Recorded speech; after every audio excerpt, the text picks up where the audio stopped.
sila naman sila. Okay?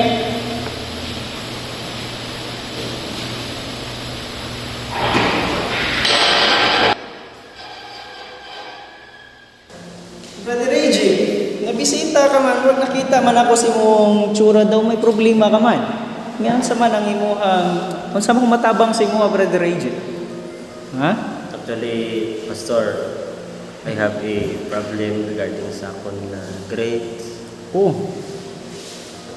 Kay bangod nga nakita ko akong mga grades, Pastor, daw gawori gid ko bala. Kay because nugbo siya, damo ko sa mga failed.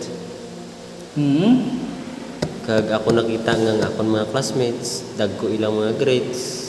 Kag ang akong mga grades is gagmay kadama. Actually, Brother Reggie, I feel you. I really feel you, Brother Reggie. Kaya when I was in studying man po, samtang nag-eskwela po ko, mo maogid ta. But, pamangkot nun di ka, unsa man imong ginbuhat, nga preparation, before your exams, unsa man imong gipangbuhat. Actually, Pastor, regarding sa preparation, siguro the lack of preparation yet. Pero Pastor, oftentimes nag-study man ko, but Pastor, wala gid ko kisa nagasulod sa akon nga no sa malipatan ko bala. During na exam or during na quiz, gakalipat na ko. Sultian, ikaw, Brother Reggie. Ang akong isulti si mo, ang ako mang na-experience sa una. Kasi ang una, mga good Brother Reggie, pareha matagunaw na. Pareha po kong nagiyan si mo. Ang akong gibuhat na nagtudlo sa kuha kung saan pag-manage sa oras. No?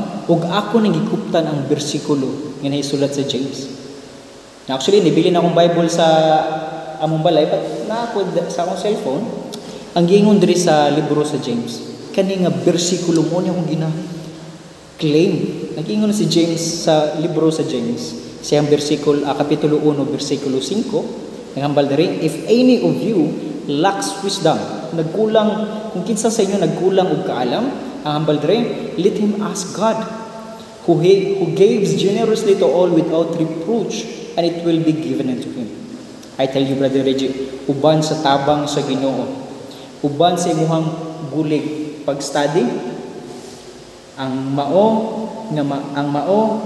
nga kani nga bersikulo mo ni naghatag ka nako og paglaom, mao ni naghatag ka nako assurance nga nga bisan dili kita maalamon, dili ko maalamon nga tawo apan ang Ginoo day grabe mo buli. So ang pamangutanan nako, ginuunsa man nimo pag-manage ang imong oras, ginuunsa nimo pagbuhat imong oras. I think, Pastor, medyo wala gid ko mayo time sa study. That's why siguro dito ko one of the factor nga nagnubo gid ang akong grades, because siguro, Pastor, sa ginhambal mo ko nga wala siguro mayo sing preparation and lack of study, Pastor. So thank you, Pastor, nga nakita ko ng mga idea nga naka-reflect ko bala sa akong gagalingon, Pastor. Nga kinahanglan gid gali na ko dapat nga mayara ko sa preparation sa akong nga time management.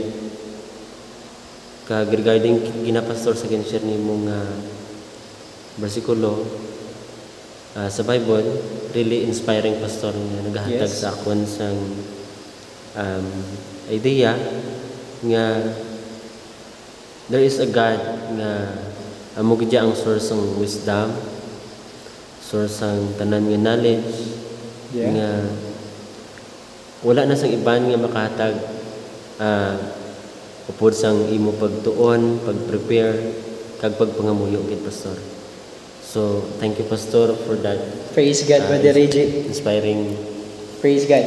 Sa pagatinuod, ang Ginoo mao gyud ang imuhang unahon sayo sa buntag. Kaya ang kaalam, igadugang lamang. No? Ang Biblia nagasambal sa kadaghan gid nga mga promeso I hope nga sa kaning mubo nga atong panagstoryhanay nakahatag kanimo og paglaom diin ang paglaom nga iya kang Kristo. But before kamo lakaw agdahon okay pangamuyo ta kay this is our way to communicate our God. Let us pray. Let's pray. Our dear Heavenly Father, Lord, thank you for this wonderful day that we have talking with Brother Reggie. You know, Father, that you are the source of wisdom.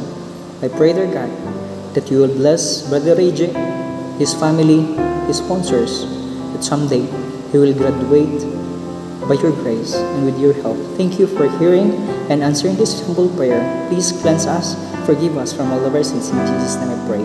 Amen. Brother Reggie, thank you so much.